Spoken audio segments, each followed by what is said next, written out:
I was sitting in my tiny apartment, scrolling through my phone, when the text popped up. It was Dad. My heart sank as I read, "Your reserves are gone, we spent them on your sister."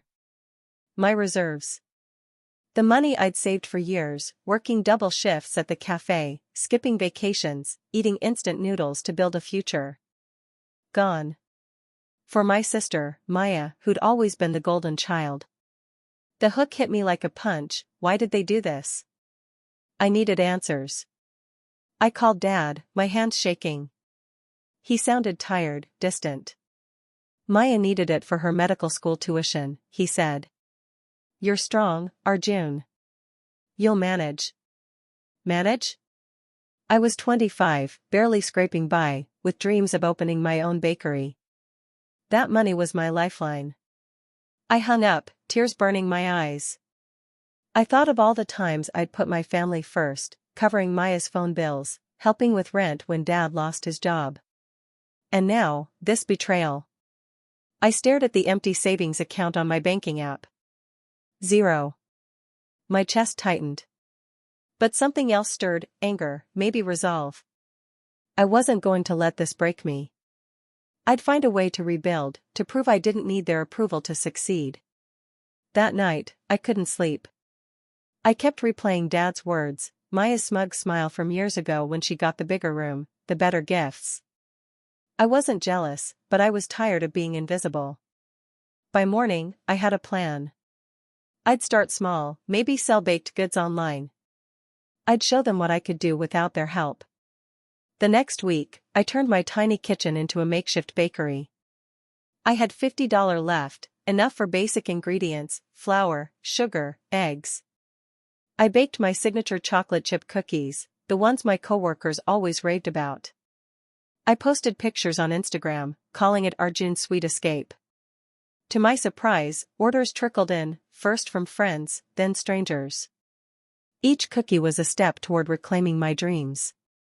But it wasn't easy. My oven was ancient, and I burned 2 batches before getting it right.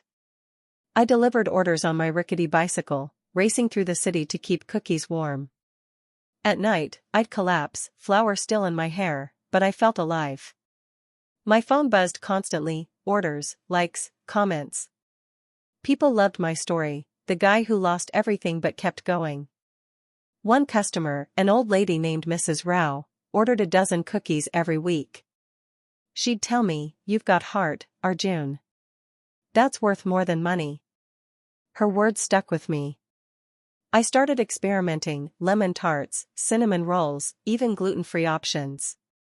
My followers grew to 500, then 1,000. But the sting of Dad's text lingered. I hadn't spoken to him or Maya since.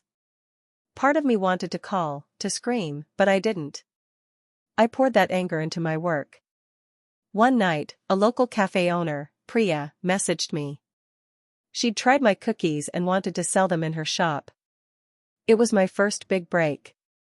I stayed up all night baking, dreaming of the day I'd have my own store. Priya's cafe was a game changer. She ordered 200 cookies for her weekend crowd, and they sold out in hours. Customers posted pictures, tagging Arjun's Sweet Escape. My Instagram hit 5,000 followers. I used every penny to buy a better mixer and more supplies. But the grind was relentless. I'd bake until 3 a.m., deliver at dawn, and still work my cafe job. My body ached, but I couldn't stop. Priya became my mentor, teaching me about pricing and branding. "You're not just selling cookies," she said. "You're selling your story." I started sharing more online, videos of me kneading dough, talking about my dreams. People connected with my struggle. One day, a food blogger reached out for an interview. Her post went viral, and orders poured in. I had to borrow a friend's kitchen to keep up. But success brought memories of Dad and Maya. I wondered if they'd seen my posts. Did they care? I pushed the thought away. I was doing this for me. Then, a local TV station invited me for a segment on small businesses. I was nervous, but I nailed it, talking about my cookies with passion. That night, my phone exploded with orders. I quit my cafe job to focus on baking full-time. It felt like freedom, but also terrifying. I had no safety net now. What if I failed? I shook off the doubt. I'd come too far to quit. 6 months in, my business was booming. I rented a small commercial kitchen and hired a part-time helper, a college kid named Rohan. We baked 500 cookies a day, supplying 3 cafes now. But family drama crept back. Maya texted me, "Heard you're doing well. Proud of you." Proud? I didn't reply. Her words felt hollow after what they'd done. Then Dad called. "Arjun, we need to talk," he said. I agreed to meet, but my guard was up. At their house, Maya was there, all smiles, like nothing had happened. Dad explained they'd used my savings because Maya's scholarship fell through. "We thought you'd understand," he said. Understand? I felt like a stranger in my own family. I told them how betrayed I felt, how I'd sacrificed for years. Maya looked away, silent. Dad promised to pay me back, but I didn't believe him. I left, vowing to keep my distance. Back at the kitchen, I threw myself into work. A big order came in, a wedding wanted 1,000 cupcakes. It was my biggest challenge yet. Rohan and I worked 18-hour days, decorating each cupcake by hand. The client was thrilled, and their review got me a contract with a hotel chain. I was proud but lonely. Success didn't fill the hole my family left. I missed them, but trust was broken. I focused on the next goal, a food truck. It was risky, but I was ready to bet on myself. I found a used food truck online, a beat-up thing that needed love. I spent my savings, again, fixing it up, painting it bright yellow with Arjun's Sweet Escape in bold letters. It felt like a second chance at my dream. The truck's first day was at a local food festival.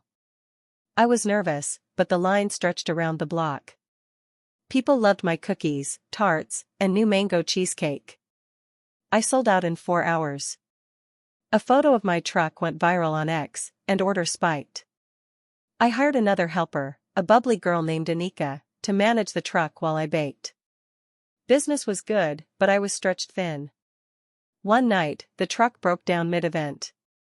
I panicked, but Anika called her mechanic cousin, who fixed it for free. I realized I wasn't alone anymore, I had a team. Still, family lingered in my mind. I saw Maya's posts about med school, looking happy. It stung. Why did I always have to be the strong one? I pushed forward, booking the truck for corporate events and markets. A local bakery chain noticed me and offered a partnership. It was tempting, but I wanted my own brand. I said no, betting on myself again. The risk paid off, my truck became a city staple. People called me the cookie guy. I was proud, but the ache of betrayal never fully left. One day, Mrs. Rao, my loyal customer, visited the truck. She wasn't just there for cookies. "Arjun, I've been watching you," she said. "I want to invest in your business." I was floored. She was a retired businesswoman with a sharp mind and a big heart. Over tea, she offered $10,000 to expand my truck fleet. In return, she wanted a small share of profits. I hesitated, trust was hard after my family's betrayal, but her sincerity won me over. We shook hands. With her money, I bought a second truck and hired a driver. Business doubled. Mrs. Rao became my advisor, teaching me about taxes and scaling. She'd drop by with homemade chai, sharing stories of her own struggles. "Family can hurt you," she said, "but you choose who becomes your family." Her words hit deep. I started seeing Rohan and Anika as more than employees, they were my crew, my support. But family drama wasn't done. Dad showed up at the truck one day, apologetic, offering a check for $5,000. "It's a start," he said. I took it but kept my distance. I used the money to upgrade my kitchen. My trucks were now at every major event in the city. I was invited to a national food expo, a huge opportunity. I prepped for weeks, designing a new logo and menu.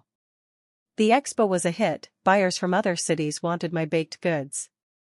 I was on the verge of something big, but I couldn't shake the feeling that something was missing. The expo opened doors. A grocery chain wanted to stock my cookies in 50 stores. It was my biggest break yet, but it meant scaling up fast. I rented a bigger kitchen, hired more staff, and worked with Mrs. Rao to secure a loan. The pressure was intense, deadlines, quality control, sleepless nights. But I loved it. My cookies were now in stores across the state. Customers sent me letters, saying my desserts brought joy to their families. It felt like I was making a difference. One day, a TV producer contacted me for a reality show about small businesses. I agreed, nervous but excited. Filming was surreal, cameras followed me as I baked, drove the trucks, and met customers. The show aired, and my business exploded. I was getting orders from across the country. I opened a website for nationwide shipping. But success didn't erase the past. Maya called, asking to meet. I was hesitant but agreed. She apologized, teary-eyed, saying she didn't know Dad had taken my money. I wanted to believe her, but trust was hard. I told her I needed time. Back at work, I focused on the next goal, a flagship bakery.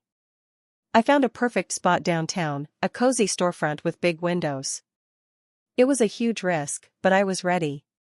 I signed the lease, my heart pounding. This was my dream, coming to life. Opening day was chaos and magic. The bakery, our June's sweet escape, had a line out the door. Customers raved about the vibe, warm lights, wooden tables, the smell of fresh cookies. I'd poured everything into this, my savings, my heart, Mrs. Rao's investment. We sold out by noon. Local news covered the opening, calling me the city's sweetest success story. I framed the article on the wall. But running a bakery was harder than the trucks. Staff issues, supplier delays, and long hours tested me. Anika stepped up, managing the front while I baked. Rohan handled deliveries. We were a team, but I was exhausted. One night, I found a letter from Dad under the door. He'd written about his regrets, how he'd failed me. He included another check, $10,000. I didn't cash it. I wasn't ready to forgive. The bakery thrived, but I felt isolated. Success was great, but I missed connection. Mrs. Rao noticed. "You've built something amazing," she said. "Now build a life." She was right.